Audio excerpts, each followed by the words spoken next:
Hello, everyone in Nepal. My name is Ryan, Dr. Ryan Kobrick. I'm here in Florida, Port Orange, near Daytona Beach. I'm a professor at Embry-Riddle Aeronautical University, and I'm happy to help answer some of these questions as part of your celebration of human spaceflight. Happy Yuri's Night as well. Places usually around the world are all celebrating in different ways. And a lot of us this year are celebrating online with different kind of online events and features. So I'm sure there's gonna be lots of cool videos that are recorded. I think there's even going to be a video from the space station. And so you guys submitted questions and I'm gonna do my best to answer those. They have to do with the astronaut selection. I'm very fortunate in that I'm both Canadian and American. So I've actually been able to apply to both NASA and the Canadian Space Agency. I've applied, I had to go back and look at my my Dropbox folders to see how far back it went. The first time I applied to be a NASA astronaut was 2003. So I've applied in 2003, 2008, 2013 or 12, I believe, 2017, and 2020. So 5 times. For the Canadian application, unfortunately, it's not as often. It was 2000, I'm looking at my notes here, 8 in 2017, so only 2 times. And it'll probably be another, 5 years or so before the Canadians are actually recruiting more people. They only selected 2 people in the last selection. And so, that's the tip of the best of the best of the best of the best. It's really filtering down to very few people with limited opportunities for anyone. And so, there were a lot of questions, and we'll get to I'll go question by question just to make sure we've hit every question, but a lot of questions asked about what does it take to become an astronaut, or how do you get selected as an astronaut? And the main thing is that there's no single, I guess you could say, advice, except for follow the things you're passionate about, because you never know what kind of opportunities might open up that relate to your interests. And you never know when they're going to do these call for astronauts, and that's on the government side.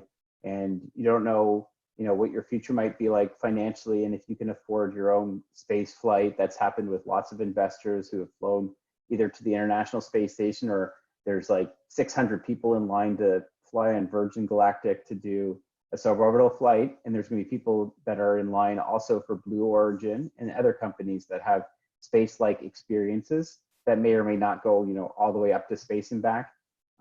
Personally, I would love to go to the moon for about a year at most. I think it'd be really cool to experience getting to live off-world, but also be able to see Earth just kind of hanging there in the sky the same way we see the moon. And I spent, my whole life looking up at the moon in wonder. And so that kind of attachment, I think, would be, it would of course be life-changing for anyone, but I think that's something that I would really like to see.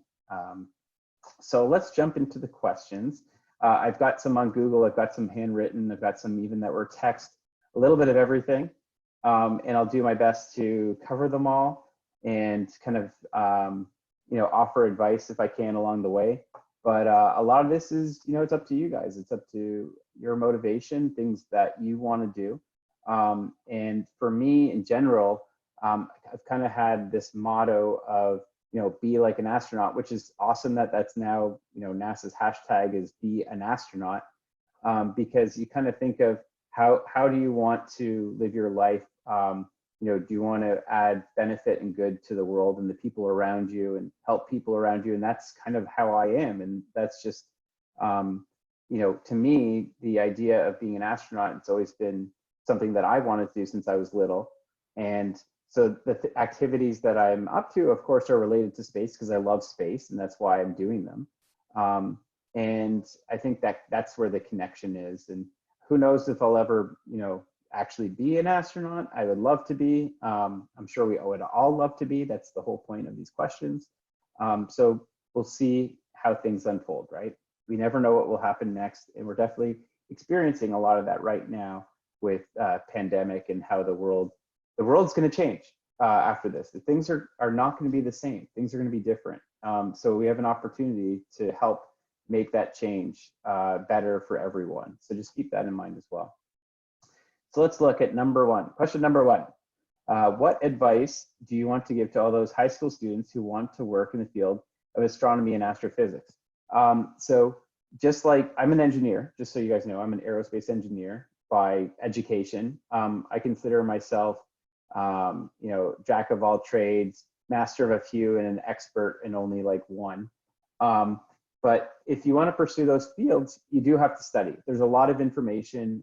There's a lot of concepts that you have to work on. And just because you may or may not get it right at first doesn't mean that you won't get it. It just means that it takes a little bit more input, if you will, to fully understand the picture. So imagine it was literally a picture or a painting, and all you saw was this little corner of the picture, and it was just a bunch of blades of grass. And you're like, I don't get it. What is this? But if you're able to set back and zoom and look at the bigger picture of how it fits to the other parts of that painting, then it makes a lot more sense. Like, oh, they're in a park, and that's like, it's springtime and there's grass, and like, so you really get a better understanding when you're able to pull yourself a little bit further away to look at problems, in this case, the painting or picture.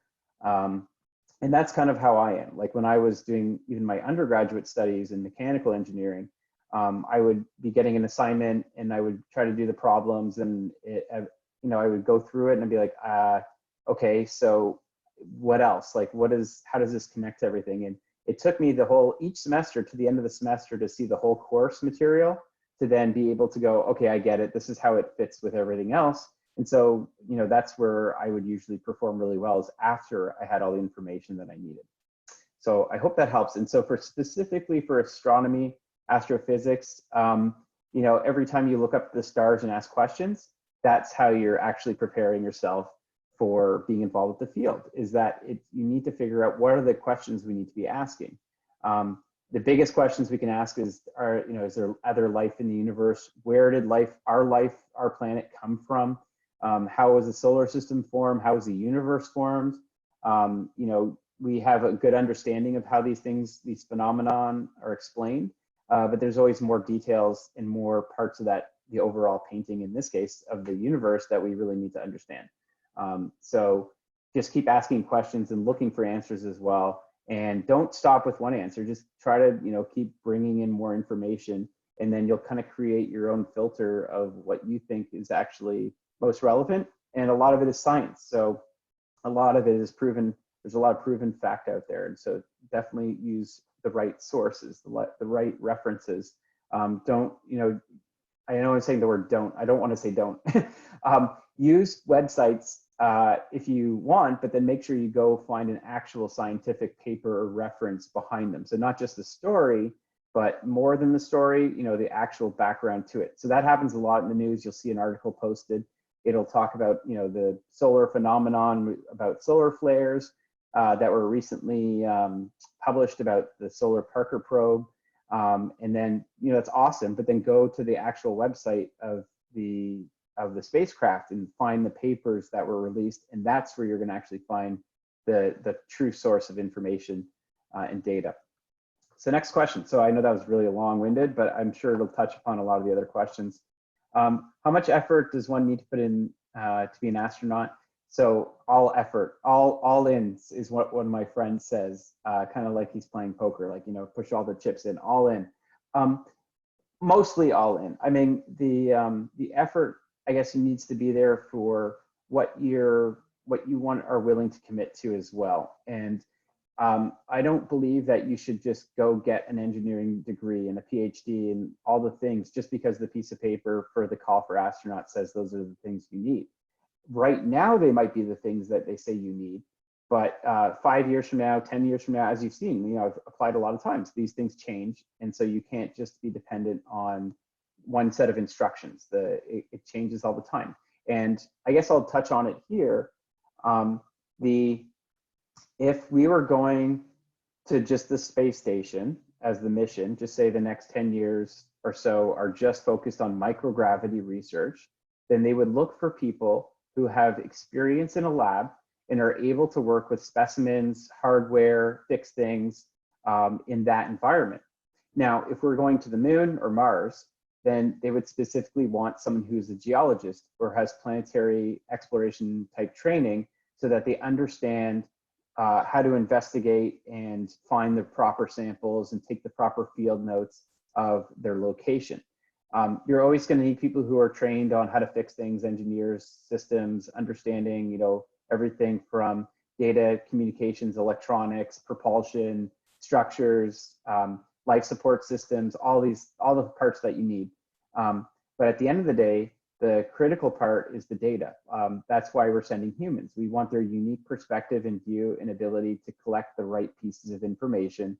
And the data is really how we answer the questions that we sought out in the first place. So it kind of ties it back to the asking not just the right questions, but sometimes as many questions as you can think of. And we'll see if there's other questions that relate to that too. Can a person with astronomy, cosmology degree in bachelor and master's apply for an astronaut? So it depends on what country you're in and what stream you're going down. So the NASA astronaut call was very specific with engineering, science, like STEM type degrees, having to have at least a master's.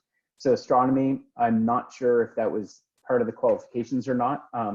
They did select out a few different disciplines, which I did find that surprising that they did not want people who were physiologists to be, or were not eligible, which is surprising because those are people who are really well in tune with how the body works. And for the most part, the reason we send humans is so we can understand how humans adapt in space and how we can live.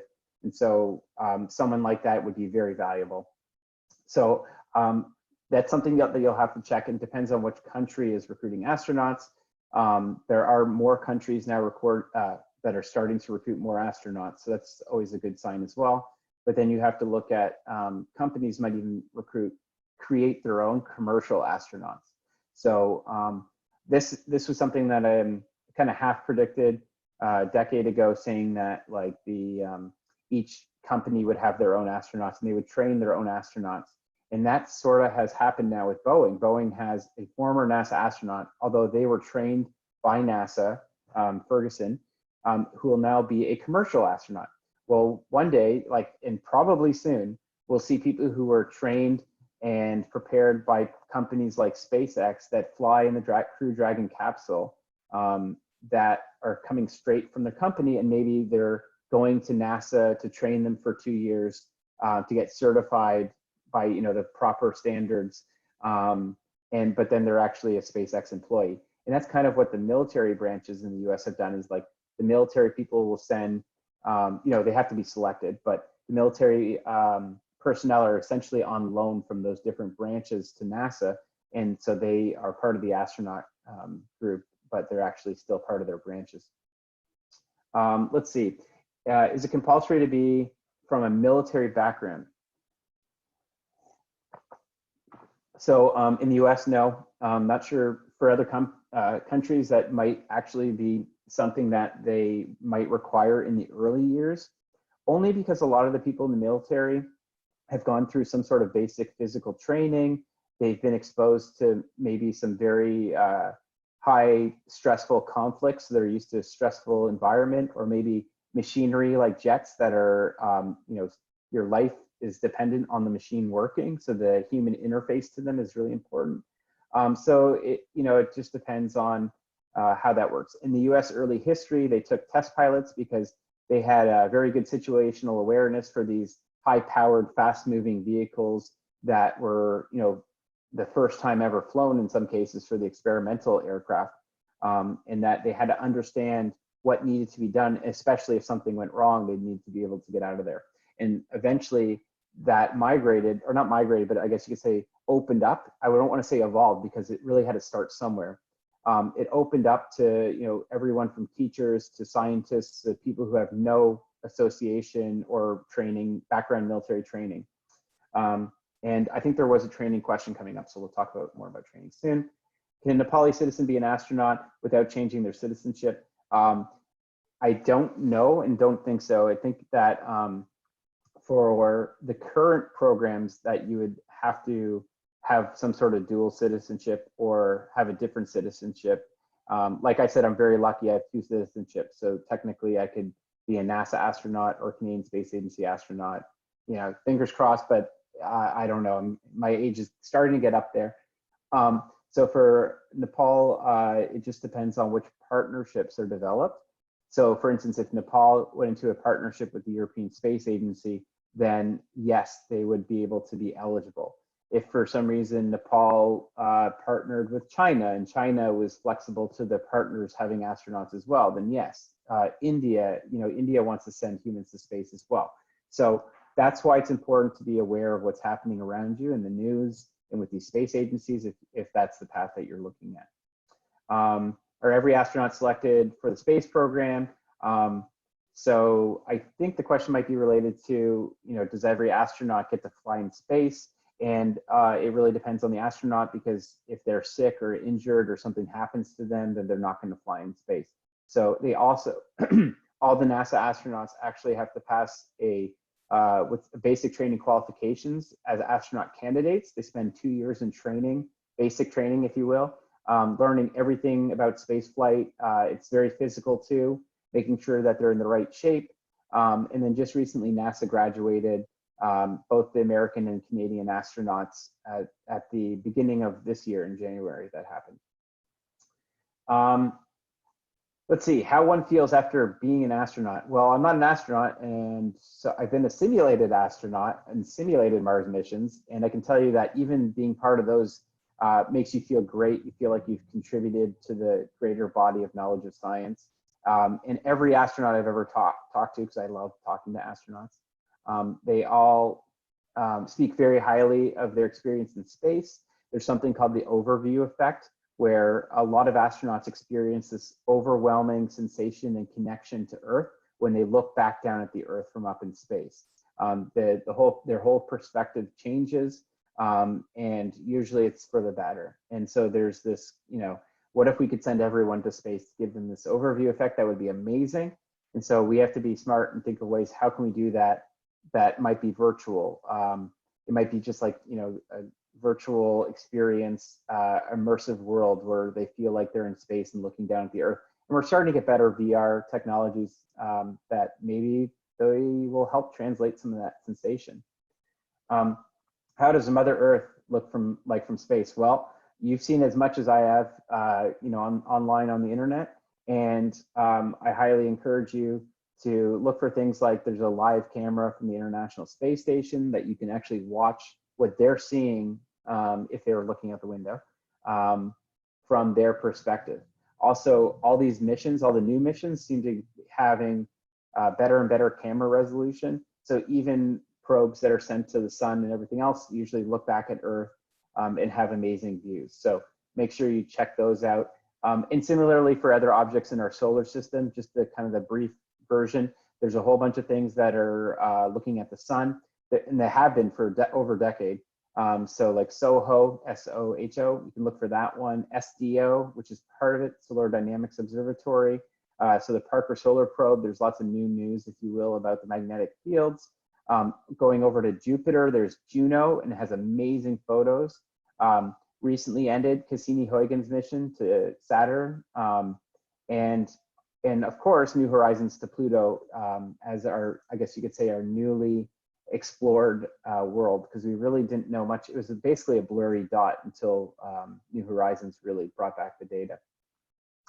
So let's see, my dream job is to become an engineer, like the one who built the Mars rover. Can you tell me how I can pursue my dream job? I mean, all the requirements like education and process. So I think you have a good starting point by identifying that the role is an engineer for building things. As an engineer, the reason why I'm an engineer is because I like the way things work.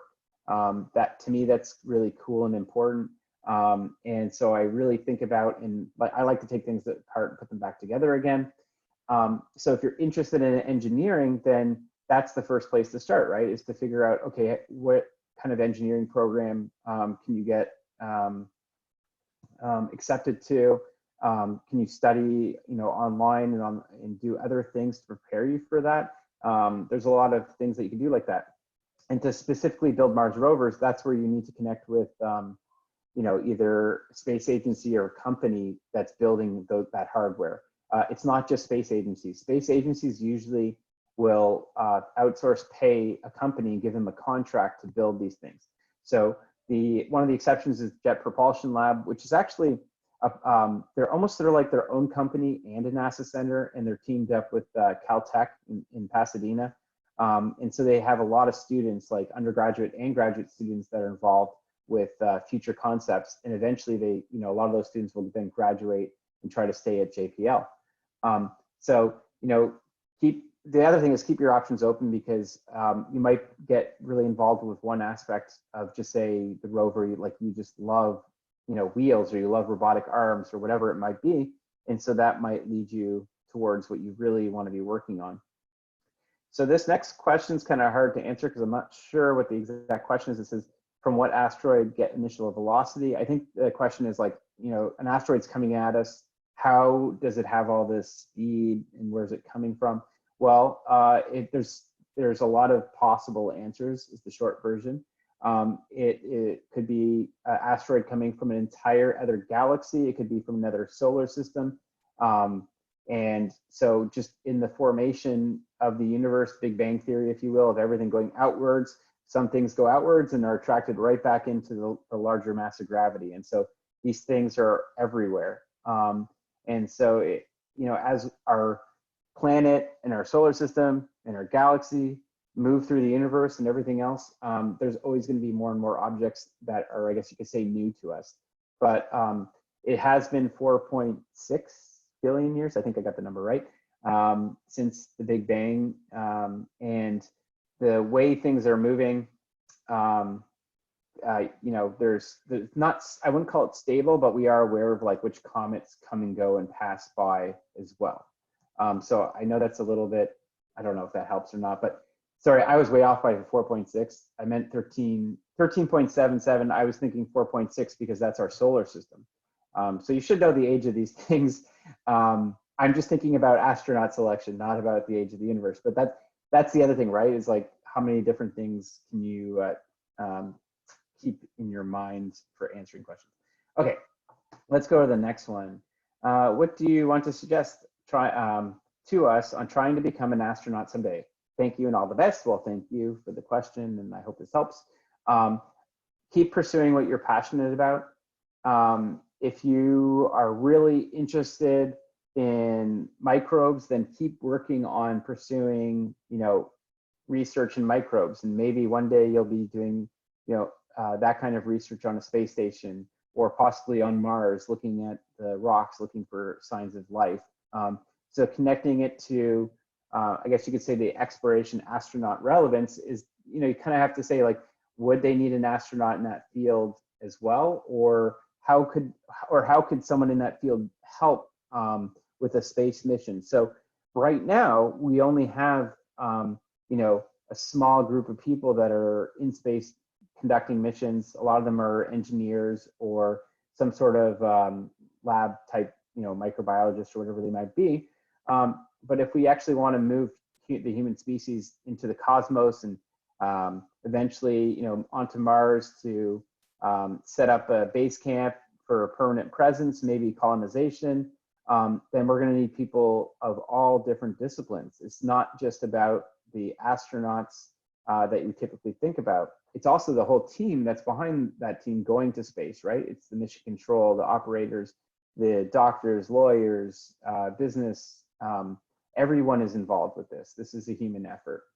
So anyone can be involved with the space industry. That's the other thing to think about, is that the percentage is so small of the people who are called astronauts that you don't want to spend your whole time chasing that. You want that to be it's a great thing to be a goal, but you want to find the things that you want to actually work on and are passionate about.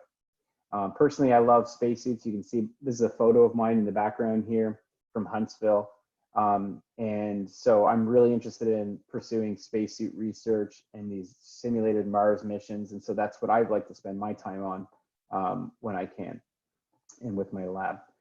Okay, so let's see. How do space probes make it past the asteroid belt without crashing into asteroids? Well, good math is the short answer.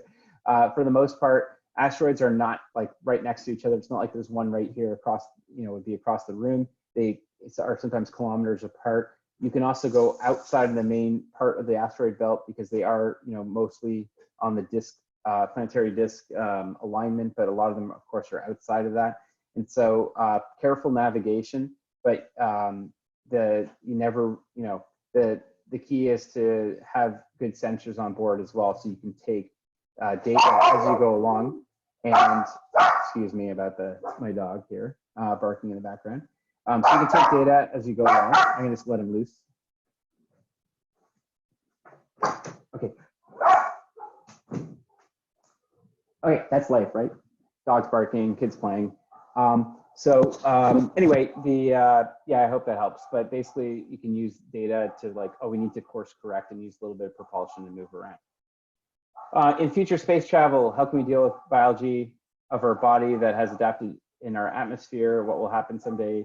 Someone born in space during travel, and how will they adapt to Earth if they were to return back? Great questions. There's lots of science fiction about that. I think my chair shrunk. I'm like shrinking here. There's lots of like science fiction type things like, you know, someone born on Mars would be used to 1/3 gravity, and then they come back to Earth and it would be overwhelming for them to be in our environment. So these are things we need to think about. And the question is, would they ever come to Earth? Would they ever visit Earth? You know, how many people on Earth actually even visit other countries or provinces or states? So these are all things to think about for sure. But development in microgravity or development in 1/3 gravity are things that we're researching and trying to learn about. In microgravity, obviously we have the space station. We can do parabolic flights with 30 seconds where the airplane basically just goes up and down. But for 1/3 gravity, all we can use is the airplane and change that parabola to make it 1/3 gravity, but we can't really do a long duration, you know, 1/3 gravity simulation for humans very well. We can do things that study like a tilt test where you actually, I'm shrinking again, woo! You can do a tilt test where you have someone in a bed and you have them in a head down position. And so that can actually help simulate microgravity as well. Okay, what is my main motive to be an astronaut? Well, it's just been something that I've always wanted to do since I was a kid. And so just the idea of being able to contribute to human exploration has always been important to me. And so that definitely motivates me. I mean, obviously I would love to spend time looking out the window at the Earth, floating around at the same time. I mean, those are all really cool. But like I mentioned, I'd love to be on the moon, kicking up some dust, finding, you know, helping unlocking the answers to our early solar system formation, figuring out how humans can adapt in extreme environments and figure out how we can live in these places so that we can have the capabilities of becoming a cosmic species versus one planet body. Can a non-US citizen worker become an astronaut at space agencies like NASA, SpaceX? So well, one's an agency and one's obviously a company. A lot of them, you do have to be a US citizen to work for those specific places. There are people who are not US citizens that work for those companies. So there are opportunities. So keep pursuing what you're interested in. And if you're the best robotic arm constructor, builder, pilot, if you will, then they're gonna want your talent. So, you know, that's the other thing is like not only find what you're passionate about, but I don't want to say just be the best. You know, that sounds like very competitive and not the way we want to cooperate to move forward. But you do want to develop your skills so that you are in the top amongst your colleagues, so that you're part of that crop, if you will, of the people that are needed to make this possibility. So those are the Google questions. I do have some handwritten ones as well here that I'll try to get to. I don't know how long I've been recording already, but that's okay. I'm passionate about this, so that's why I keep going, and I keep shrinking lower and lower in my chair, so I have to keep sitting up. This is like the engineer in me wants to stop and fix the chair, but the dad in me needs to answer your questions and get back out there to my family. To be an astronaut myself, do I need to be physically fit as well? What exercises should I start from? And this is from a 12-year-old, a student of life here. So the short answer, yeah, I mean, you definitely want to be fit. You don't have to be an Olympic athlete level of fit, but fitness is something that is going to help you for all of your life. It's going to definitely make you healthy. It'll help you even, your immune system be strong. And in terms of what kind of fitness you do, that's up to you, like what you're actually interested in. That's the hard part, is that some people are just trying to do fitness things that they might not even like doing, just to, keep going. And for me, I find that although I do like to go for a run, I'd rather run in a sport. I'd rather play like, soccer, football, if you will. So the sports I play hockey, ice hockey. I love it. I play every week, except for right now. I haven't played in a month or so. I sail. So I used to race competitively in sailboats, small dinghies. I love yoga. So those are the things that I'm going to actually do. Go to the gym and just lift weights and run on a treadmill. I'll do it, but I'm not that interested in it. If I was an astronaut, of course I would do it, because I know that it would be important for me to stay healthy if I were in space or something. And they're not going to build a hockey rink on the moon. So I can bring a stick or make one out of all the leftover parts. But I don't think that, would be realistic too. So yeah, stay fit. It'll keep you healthy, or help keep you healthy. And do exercises that you love to do. Running is always, incorporate run into anything you do is always fun to do. Running, like professional running, like, marathon and all that's intense on the body and actually does a lot of wear and tear on your knees. So you just have to find what you really like to do. What are the basic qualifications need to be an astronaut? So it changes on each selection. So NASA's selection actually requires that you have a master's degree in a STEM field this year. Previously, they didn't have the master's qualifications. You need to be able to pass a long duration physical. Your eyesight needs to be 20/20, and that means you can have glasses or contact as long as they can be corrected, because there are people who, even with glasses, they can't be corrected to 20/20 vision. I know I'm forgetting a few. There's no age requirement. There's no height requirement written down, but sometimes that does factor into some of the selections.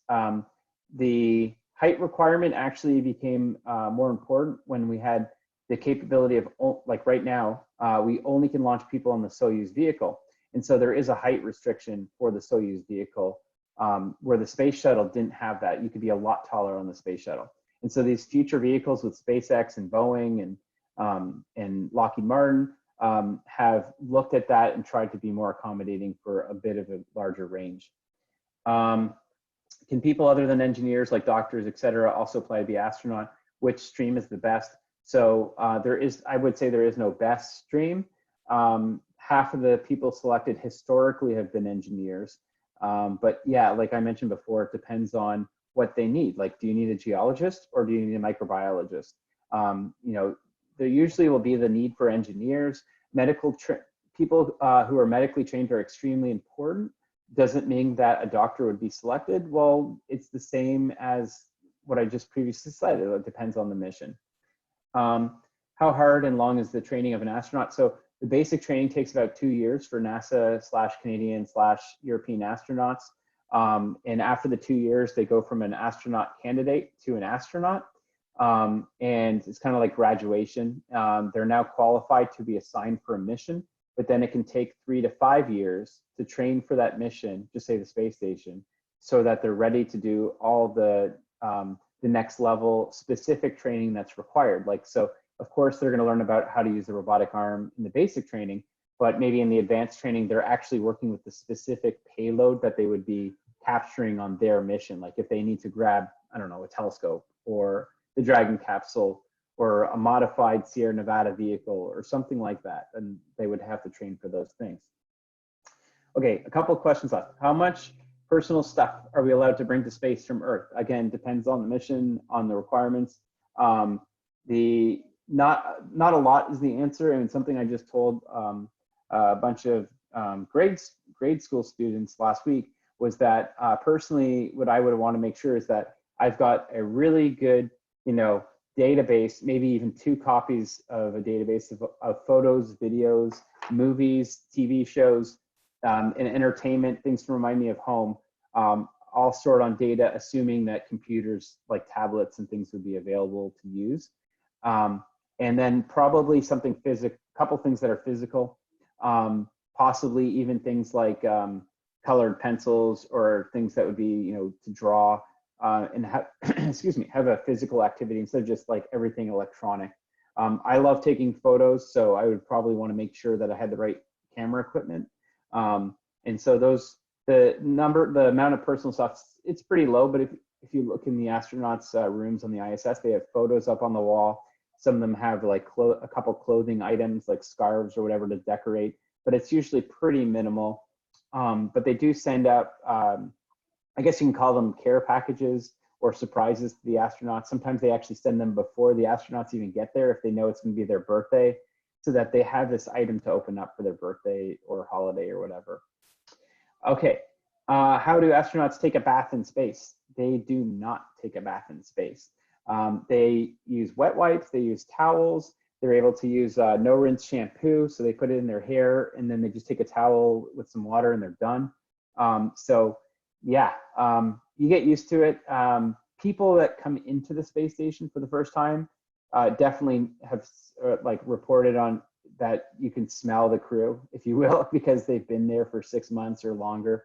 And the station does have air filtration and everything else. But it is kind of like a gym locker, and you get used to it because you stink too. Everyone stinks. All right, so let's see. I've got a couple more. Tell me about astronaut life. How have they been so cool? Well, because they, you know, the astronauts that are selected, again, I'm not an astronaut, but the astronauts that are selected, they are experiencing amazing things. They're getting to travel around the world and they're getting to do all these cool training activities. And so that's pretty exciting. And so they're excited. And because of that, they, you know, their energy comes out that like, look what I'm doing now. And it's like, of course that's cool. They're doing all this cool stuff. So yeah, astronauts are cool. One last question. And this is a good, I guess it's a good one to end. Why not? What is better, to stay on the Earth and travel around, or travel the space and universe? Well, that's up to you. I don't think that each person, I think everybody would have a different answer in a different way and on a different day. Like each day would be something different.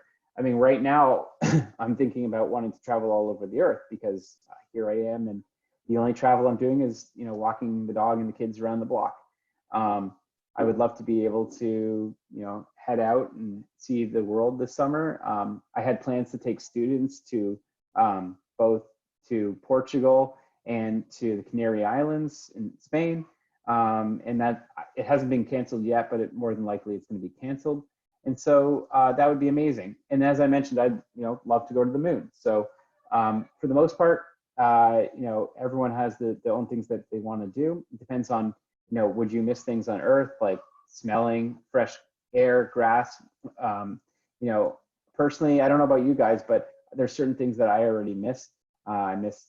We ran out of ice cream like 3 or 4 days ago. Not that we had a lot of it, but you know, these are the things. This is the tough time for everyone right now. So I hope that was interesting. I hope I answered your question, all your questions, and I hope you have an awesome celebration of human spaceflight and a happy Yuri's night. And I hope that, you know, one day we get to meet and I can come visit Nepal. That would be awesome. Or you can come visit Florida and we get to see each other. But there's a lot to explore and a lot of opportunities out there. And right now we just have to be patient, stay home, stay healthy, and we'll have our chance to explore again. So all my best, take care, space, and happy Yuri's night.